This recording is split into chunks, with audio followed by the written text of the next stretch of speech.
It started with a phone call. Someone had spotted a tiny puppy on the street, and they said he looked like he was dying. When we arrived, we couldn't believe what we saw. He wasn't lying in a shelter or curled in a safe corner. He was hiding inside a plastic bag, like he was trying to disappear from the world. His eyes peeked out just enough to see us coming, but he didn't move. Not because he didn't want to, but because he couldn't. As soon as we touched the bag, he let out a scream. Not a bark, not a whimper. A scream full of fear and pain, the kind that makes your heart drop. We knew then that whatever had happened to him, it hurt too much for him to trust even a gentle hand. But he was starving. Desperately. So we slowly offered him some biscuits, our hearts breaking with each trembling bite he took. That's how we coaxed him out, bit by bit, bite by bite, until he dared to crawl out of the bag. But the moment we tried to touch him, the scream came back. Every touch brought more pain. It wasn't just the starvation or the fear. He had severe mange and a deep infected wound on his hip. Every time he moved, it felt like a knife twisting through his body. He couldn't sleep. He couldn't rest. His eyes, oh his eyes, they never stopped darting. He was in survival mode, 24/7, trapped in a cycle of pain, fear, and confusion. And worst of all, he was completely alone.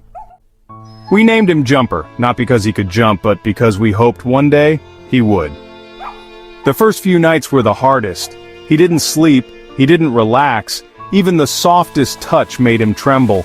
We bathed him gently to help with the mange, wrapped his wound carefully, gave him pain relief and antibiotics, but still, his eyes stayed wide with fear. He didn't understand we were trying to help him. And why would he? In his little world, pain was the only thing he knew. But slowly, something changed. It started with a look.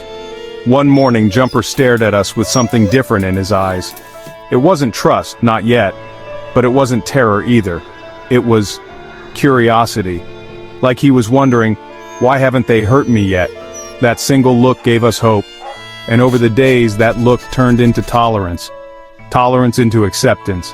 And finally, acceptance into love. Bit by bit, his fur started growing back. The open wound on his hip began to close. He no longer screamed when we touched him. He wagged his tail instead. He didn't just tolerate food, he ran toward it with excitement. He didn't hide in corners anymore. He followed us around, tail wagging, eyes wide with something new joy. And today, meet Jumper now. A puppy full of energy, bouncing, playing, living. The same puppy who once hid in a plastic bag, too scared to move, now runs like the wind.